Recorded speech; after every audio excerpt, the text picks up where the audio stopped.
It's radio theater for your soul. It's radio theater for your soul. Where storytellers gather around the mic. Come on, let's go. Live readings, traditional, contemporary, original, scripted plays, film, and poetry. Where storytellers gather around the mic to be with your host, Miss Shanice C.L. Coleman, a.k.a. Courageous Love, always just a cut above. Yeah.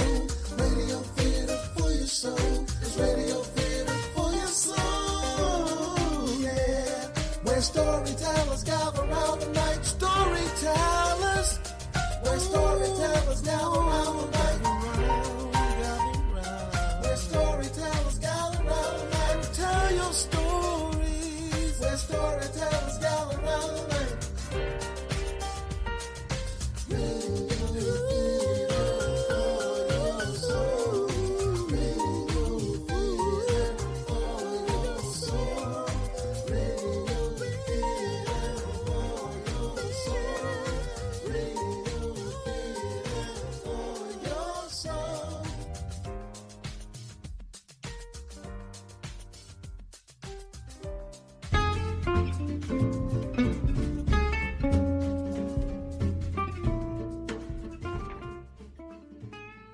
Hello, Radio Theater for Your Soul audience. Thank you so much for tuning in and welcome to Season 7 of my radio show. My name is Shanice C.L. Coleman, also known as Courageous Love, and I am your host who will be gathering with the storytellers around the mic weekly.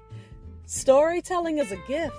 It is meant to be shared, and our mission is to continue to provide a global stage for storytellers of all genres of storytelling. Even from the subways of New York City, you're listening to Radio Theater for Your Soul. So, does anyone want to know what Radio Theater for Your Soul is really all about? Yeah, tell us, what is Radio Theater Soul? You want to know what it's about? Oh, yes, tell me. I'll tell you.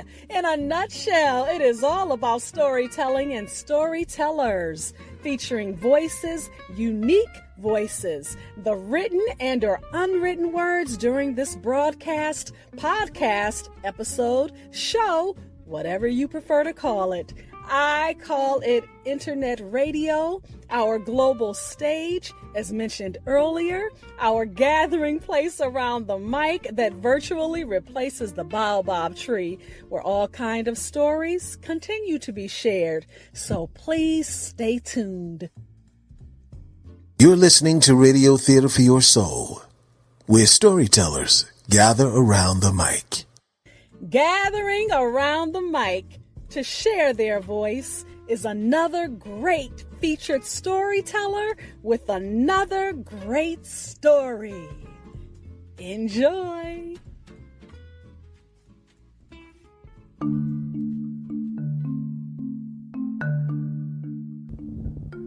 Hi everyone, this is Gillian Alston, and I am very happy and honored to be here with you to discuss a topic that affects so many of you who will be listening, and I'm happy to share it with you. It is called Cancel Student Loans. Why not? It's a conversation I've been having with Shanice and several friends for the last few weeks, and I would love for you to listen in. I would also love some feedback. You can send comments to me at galston16@outlook.com. Please enjoy.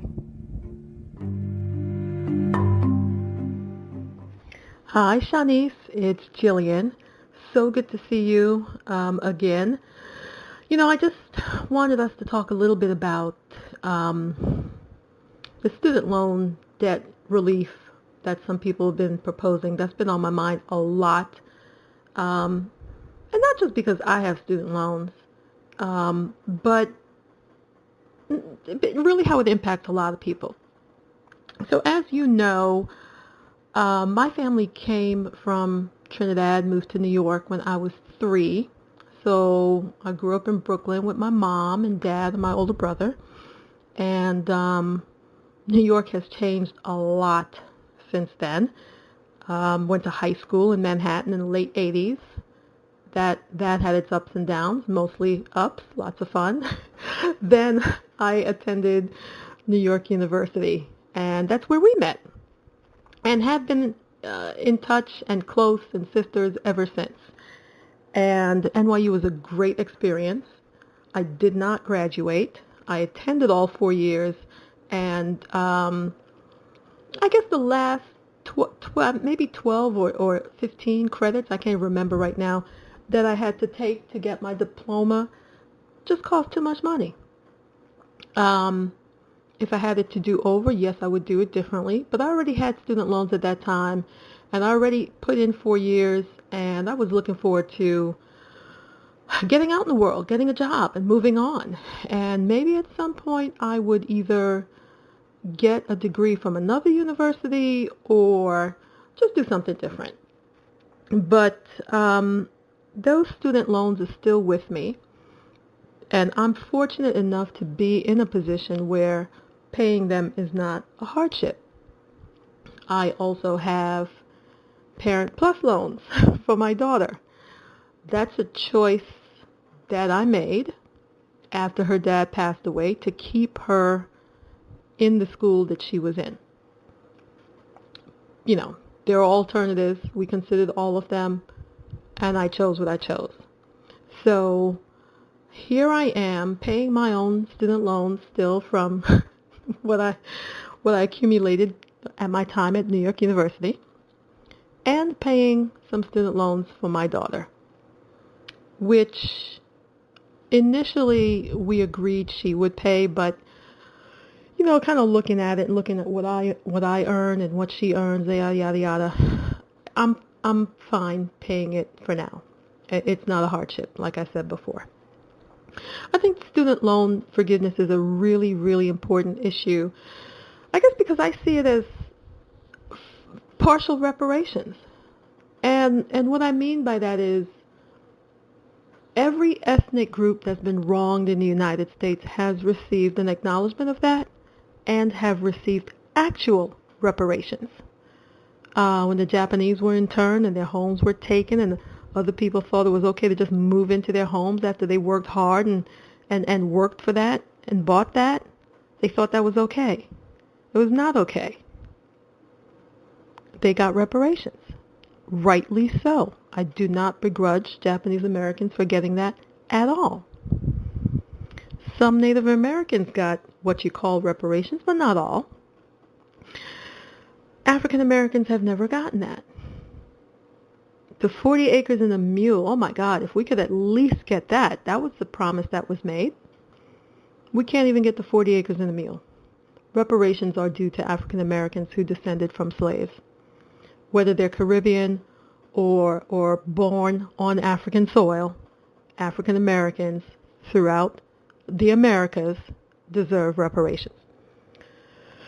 So that's a fight that's still going on, but student loan forgiveness is something that I see as partial reparations. Whether it wants to be called that or not, it would help African Americans, Latino Americans in a really, really huge way. The fight to get into colleges and universities, we always got to fight for everything we have. It doesn't really matter how smart you are sometimes, right? You know, the top of the top, creme de la creme, 4.0 high school African American Latino student is still struggling to get into a really good school. Bronx High School of Science and some of the top high schools in Manhattan have the smallest African American and Latino population.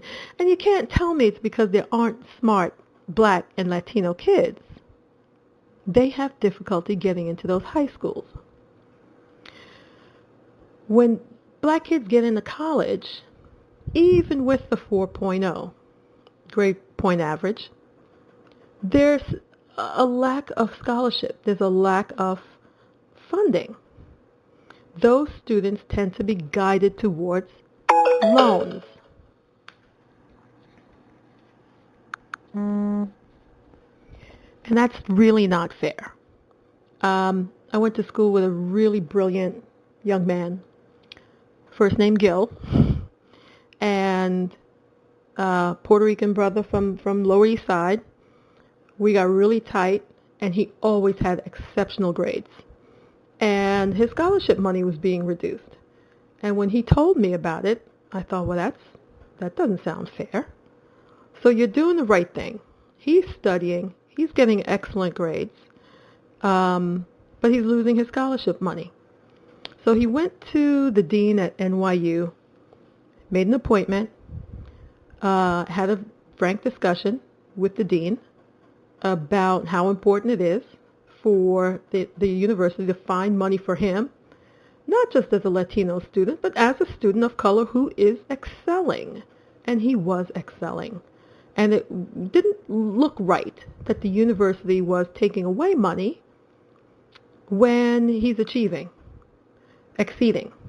rather. And he showed me that when you have good grades and you have to advocate for yourself, you get the scholarship money the universities have.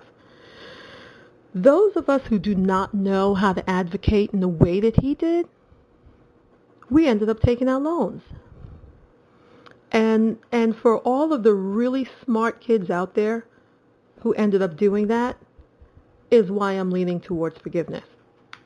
So some people say, well, I don't understand why you would want your loans to be forgiven.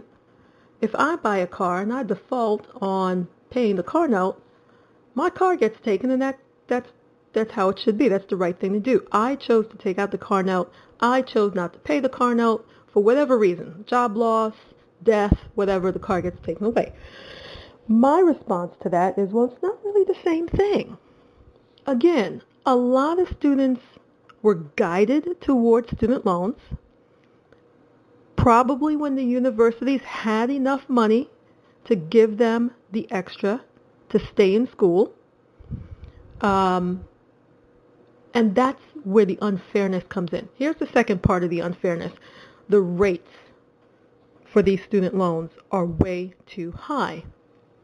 Senator Elizabeth Warren does a phenomenal job of continually pointing out that the rate that the banks borrow the money for to make available for the rest of us to borrow as student loans is some ridiculous number. I think it's, 0.001% or 0.01%?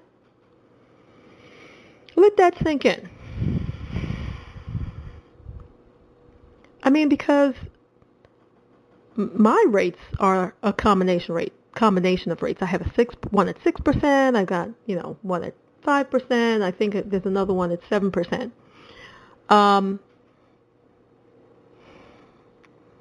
If student loans were provided to students at 1% or 2%, that would be so much more manageable to pay back than 6, 7, 8% rates that banks provide. They want to make money off of the poorest people, black, white, or any other color. If you qualify for a 6% or 4%, wonderful for you. But is it really? Because you should be getting probably a 1% or 0.5%. Why not? The banks should not be making money off of your education. It is highly unlikely that at 6 and 7%, whatever amount that you borrow, that may end up being a $600, $700, $800, or $1,200 a month payment, that you're going to get a job where you can comfortably pay $1,200 a month, $800 a month, $500 a month, and still be independent. Most student loan programs, well, I think, most want you to pay the loan back within 9 months of graduation. Who is really ready for the world 9 months after graduation in terms of having a job, getting your footing at the job, being independent, maybe having your own apartment, maybe one other roommate, handling all of your expenses, whether that be your rent, your car, your cell phone, your cable or whatever it is. You're streaming, and you know, some people cut down as much as they can cut down, and that student loan payment is equal to their rent or their mortgage. It is a hardship. It is too much. It should be forgiven. And not everybody's in the position where they can comfortably pay the student loans and still live. I've read a lot of stories about people paying, $800 and $1,200 a month. They don't want to default, but it makes it tight. They're still living in their parents' basement. They can't get married. If they have their own apartment and they have a partner or fiance or whomever that also has student loans, they can't have kids. It delays a lot of life for people to have that stranglehold of that $800, $1,200 a month payment hanging over your head. Not everybody defaults on their student loans. So some people say, well, these people are deadbeats. Why should my tax dollars go towards paying for them to get rid of their student loans? Well, like I said, the government set up a really unfair process. And just because it is the process doesn't mean that it's the right process. But some people may not realize that in the 90s, when I was in high school, 80s and 90s, all the news media ever talked about was how obsolete a high school diploma was going to be. It was almost scary.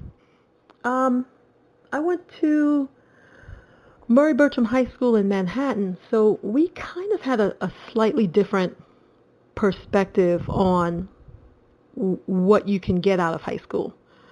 We had people who were learning steno because the court systems were not too far away. So most people graduated high school and went to work. That was the focus. Our high school was a specialized high school. I actually majored in marketing. There was a stockbroker training program. People took steno. Typing was mandatory. Everyone had to learn how to type because back then typing could get you a job. Male or female, everyone had to type. And then we started a new major called Information Systems. I think I was in my sophomore year, and that was introduced. We started to code. It was explained to everybody computers are going to be the wave of the future. And for people in my high school, we may have had more resources than other high schools. We had accounting majors. We had people who knew how to do bookkeeping. We had a lot of majors that by your sophomore year or your junior year, you could work. You could work and support yourself. A lot of high schools weren't like that. So like I was saying, a high school diploma was going to be obsolete. And that was drilled into a lot of people back in the 80s and 90s. And going to college was the only way you were going to have a future. You were going to be able to afford things, a car, a house, vacations, whatever it is that you wanted. You couldn't do anything without a college degree. And that's really where it all started. How do you get to college? Well, of course, you had to have good grades. You had to have an interest.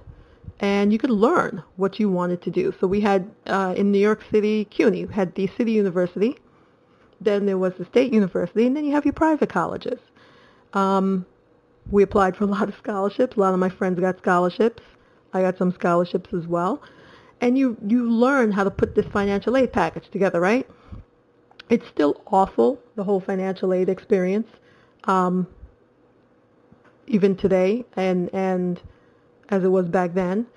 But you had to go to college. That's what was drilled into you.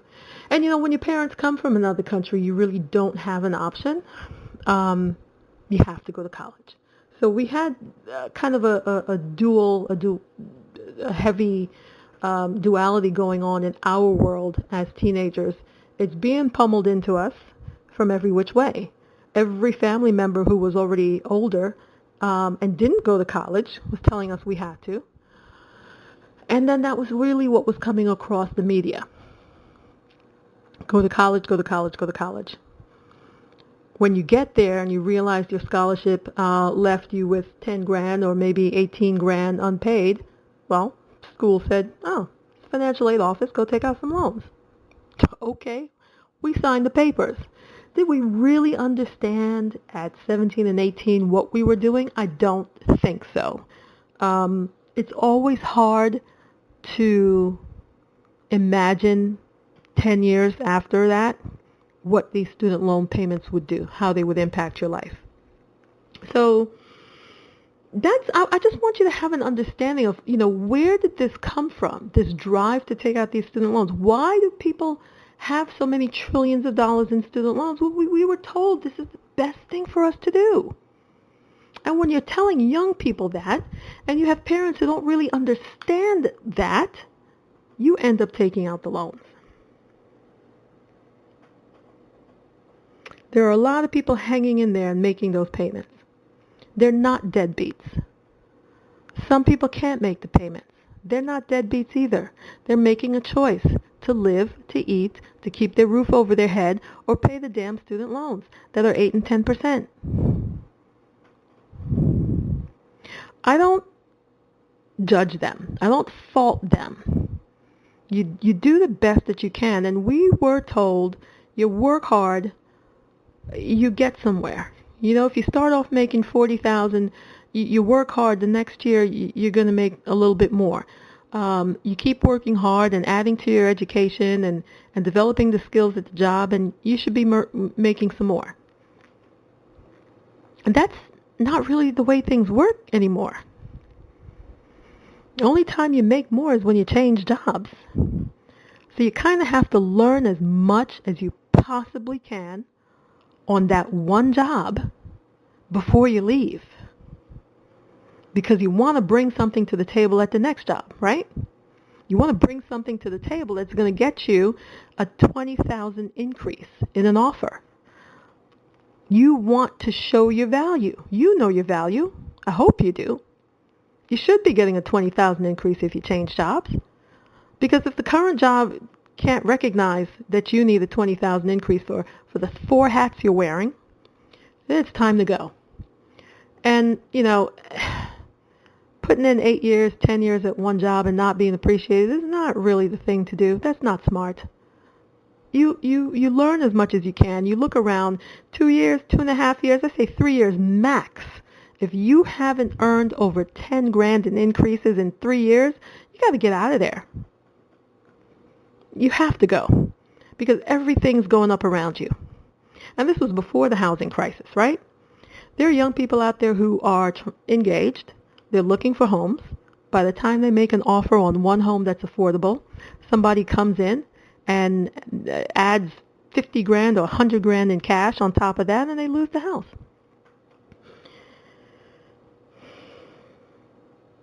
People are trying to live their lives.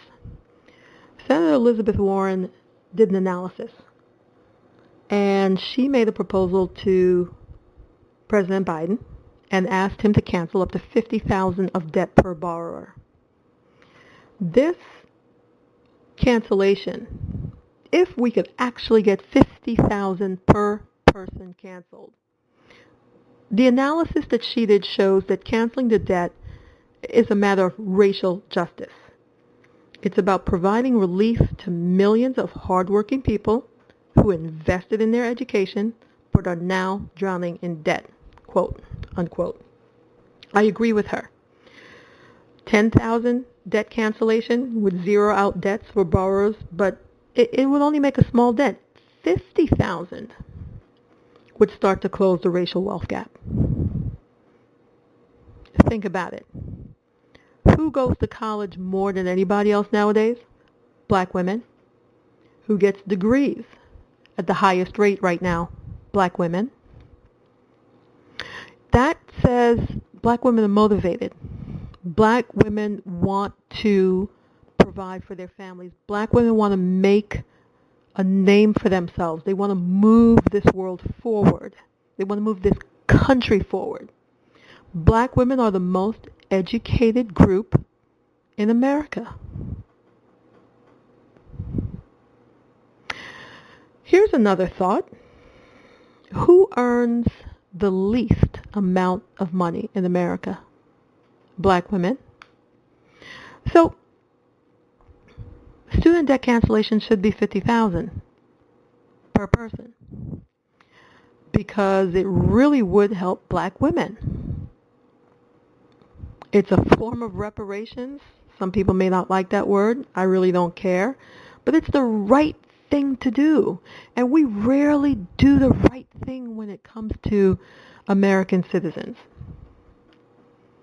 Black women get more degrees and tend to have the highest GPAs and tend to get paid the lowest. It's a no-brainer. Senator Warren understands that.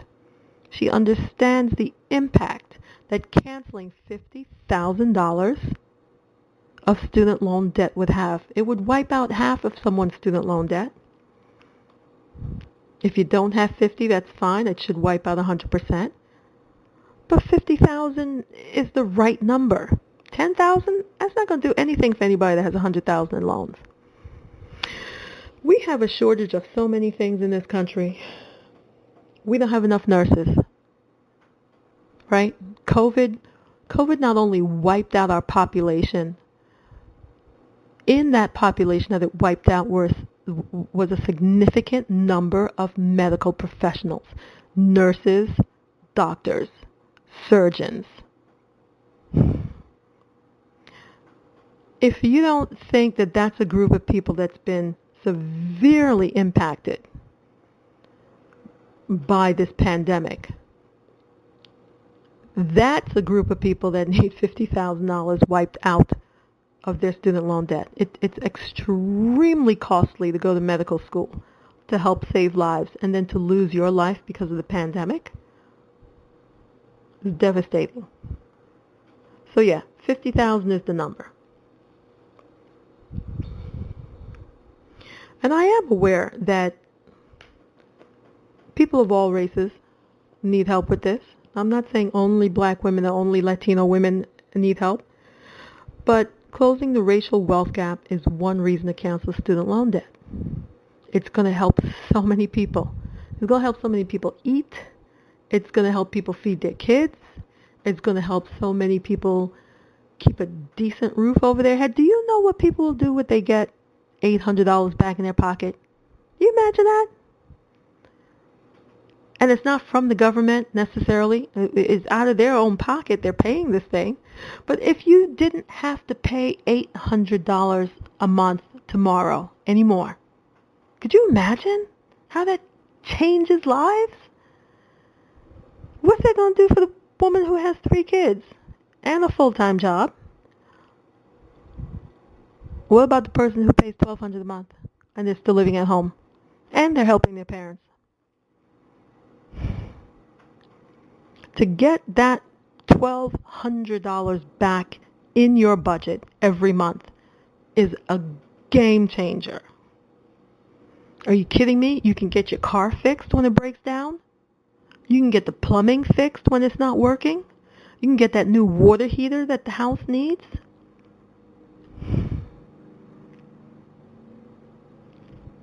It's important for people to have room to breathe.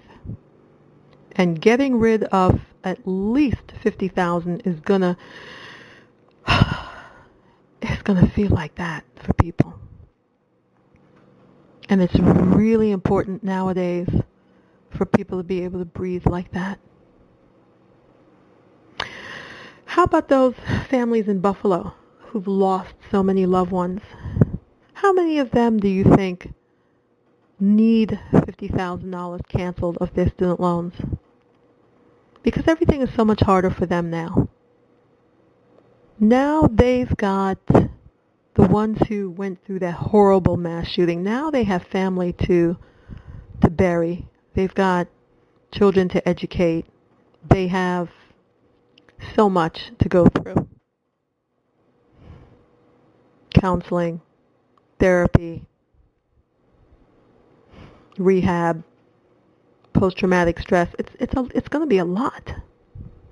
They don't need that debt hanging over their heads.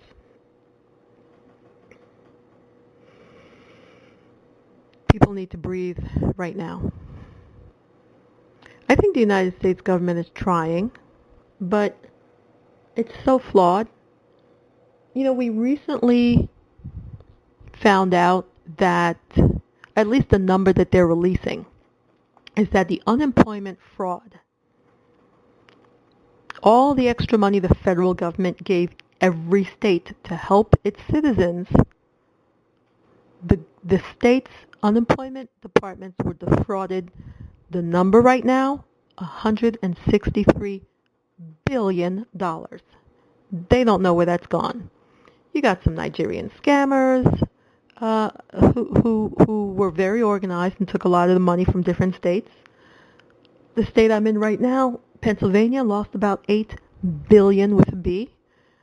There are some people who never got their unemployment benefits, who legitimately needed them, but the state was sending them somewhere else. There are some people who never applied for unemployment benefits, and the IRS handed them at the end of the year their tax bill. And some people are like, what are you talking about? I never got this money. It's a mess. It's a mess all over the place. This is the government trying to help. They lost $163 billion. They were scammed out of it. Not to mention the amount of money they were scammed out of with the PPE. Okay, so you try to help American citizens. You lost $163 billion that we know of. My understanding is that number could climb upwards of $200 billion. How insane is that? You lost almost $200 billion to scammers and hackers, but you can't give $50,000 to the student loan companies to reduce Americans' student loan debt. I don't understand how that makes sense. People of all races are caught up in this trap. $50,000 in debt cancellation would help Black and Latino Americans the most, based on the sheer fact that Blacks and Latinos do not earn the same as white people. It don't matter how much education you have. It doesn't matter how excellent your work ethic is. They do not earn dollar for dollar like white people. And because of that alone, African Americans and Latinos should have $50,000 canceled. We need the cancellation debt. I understand the president is going to propose $10,000. It's something, right? It's something. And I hope he does it, of course. And I hope it helps somebody. I know when people have 100,000 or 125 or 200,000 and they get 10,000 canceled, it's like, do you really feel it? Does it move the needle on your monthly payment? No, it doesn't. It really doesn't. You're not going to notice the difference between 90,000 student loan debt and 100,000. You're really not. But we need it. We need it badly. I advocate for 50. I advocate for more. If I thought I could get more out of President Biden, but 50,000, Elizabeth Warren made a lot of sense as to why we need 50,000. But I'll take the 10, and I hope that 10 really makes the impact on people who only have 25 or less. It should wipe out something for somebody. I know that there are a lot of people who have been getting their student loans canceled because they've been bamboozled by these companies. I think the government has been doing a really good job. It started under President Obama, and he had to fight with Betsy DeVos, but he got a lot of student loans canceled because of the errors that the student loan companies made. And President Biden has continued to look at people's cases to get their debt canceled as well.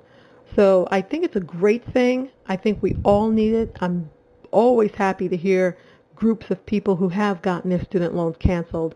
People need that money back in their pocket, especially now, especially with $7 per gallon gas and and empty food shelves and people who can't find baby formula and people asking folks in Boston if they can send it to them in California. I mean, people need help. I never thought the United States would be in a position like this. It's embarrassing. It's stunning. I completely understand what's happening with the supply chain all over the world, but the poor planning for certain things is really shocking. And I think President Biden is trying. It's not all his fault. I don't know how people think that he was supposed to turn things around 100% from what the other incompetent guy did. He did nothing. So, when somebody does nothing for 4 years, you're starting at a deficit. So when Biden came in, it's not as though he could just say, okay, let's get these vaccines going and let's get this going. You're starting from a deficit. And you have to bring it up to zero, and then you have to push past zero. That's how it works. That's what he's been doing. He's been pushing past zero with a lot of things. So God bless him, and I really hope that student loan debt cancellation comes through. I'll take the $10,000. I hope it helps other people, even though it may not help me. But it's not about me. A lot of things I see a bigger picture because it's not always about me. I can't vote for the guy who's only going to help my point of view. I got to vote for the guy who's going to help the point of view of the masses. What I want may not be in that thing at all, but if it's better for more people to have that guy in office doing X than it is for me, then that's how it should be. That's absolutely how it should be. Speak to the issues of the people who's going to get the help the most, and help them. Shanice, thanks for listening. You always listen so well. You always let me just kind of go on and on. That's my point of view. And I hope, folks have some insight into that and some comments. I'd love to hear the comments, too. Thanks for listening again. Take care.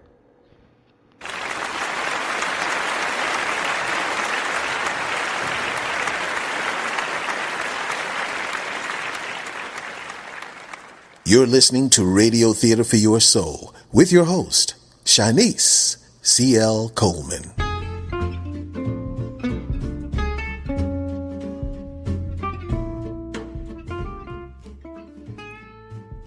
Thank you to featured storyteller Ms. Gillian Alston. Her story, titled Cancel Student Loans, Why Not?, was initiated by our ongoing conversation regarding our own student loan debt and the possible relief or partial relief from the obligation to pay it back.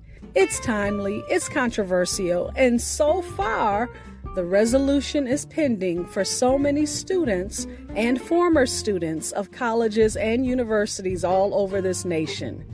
To continue or join this conversation, you can reach Gillian Alston directly via email at galston16@outlook.com.